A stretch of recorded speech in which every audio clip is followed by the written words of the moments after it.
حضرت عمر بن عاص رضی اللہ تعالیٰ عنہ نے مصر خود فتح کیا تھا، خود فاتح تھے۔ حضرت عمر نے انہیں گورنر مصر بنا دیا۔ ان کا بیٹا ایک عام آدمی کے بیٹے کو کہنے لگا چلو اپنا اپنا گھوڑا دوڑاتے ہیں، بھلا کون جیتتا۔ گھوڑے دوڑے، عام آدمی کا بیٹا جیت گیا۔ گورنر صاحب کے بیٹے نے درہ اٹھایا، درہ اٹھا کر کے اس جیتنے والے غریب آدمی کی کمر پہ درے مارے۔ اس کو جب درے لگے تو بیٹے نے گھر آ کے باپ کو اپنی لہو لوہان کمر دکھائی۔ باپ کے دل میں بڑی قدر ہوتی ہے اولاد۔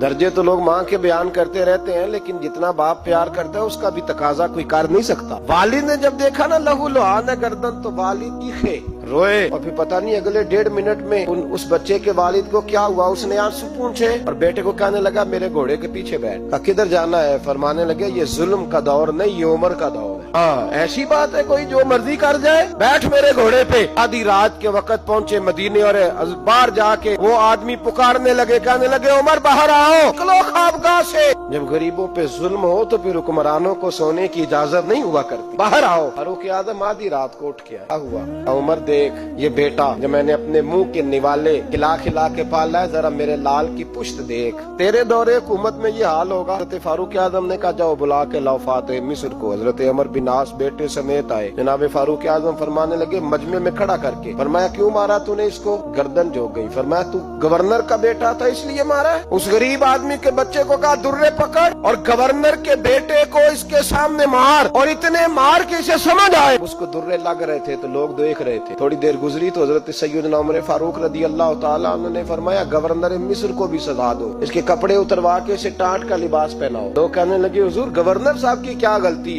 حضرت فاروق اعظم کہنے لگے اس بچے کے دل میں بات ڈالی کس نے کہ تو گورنر کا بیٹا ہے؟ کس نے بات ڈالی کہ تو چودھری کا بیٹا اور باقی کمی ہوتے ہیں؟ کس نے سکھایا اسے؟ وہ طاقتیں بھی ہم کچھ لیں گے جو سکھاتی ہیں کہ فلانا بڑا ہے فلانا چھوٹا ہے۔ فرمایا نہ، جب کوئی رسول اللہ کا کلمہ پڑھ لیتے ہیں وہ برابر ہو جایا کرتے ہیں۔ اس کو کس نے سکھایا؟ کس نے سکھایا اس کو؟ گورنر کو بھی۔ اور پھر حضرت عمر نے تاریخی جملہ کہا، حضرت عمر بن عاص کی طرف دیکھ کے فرمایا جب اللہ نے ان لوگوں کو آزاد پیدا کیا تم نے کیوں غلام بنا لیا؟ جب رب نے آزاد پیدا کیا تم نے کیوں غلام بنایا؟ عزیزو یاد رکھو انصاف کا بول بالا ہوتا ہے پھر کوئی آدمی ڈرتا ہے، یہاں انصاف نہیں ملتا۔ اور میں آپ خود ایک بات یاد آ گئی، حضرت عمر کا زمانہ تھا، غسان کے بادشاہ نے کلمہ پڑھ لی۔ جو لوگ غریب کہلاتے ہیں نا وہ ذرا میری بات پہ زیادہ توجہ کریں، غریبوں کو سنانے لگا، غریب ذرا توجہ کریں۔ غسان کے بادشاہ نے اسلام قبول کر لیا، اور اسلام قبول کرتے ہی وہ آئے حج کرنے۔ حج کے بعد فارغ ہوئے تو ایک نفلی طواف کر رہا تھا غسان کا بادشاہ شاہ غسان۔ آج تو خانہ کعبہ میں بھی وی آئی پی پروٹوکول ملتا ہے، آج تو مسجد نبی میں بھی وی آئی پی پروٹوکول ہوتا ہے۔ ہاں آگے بھی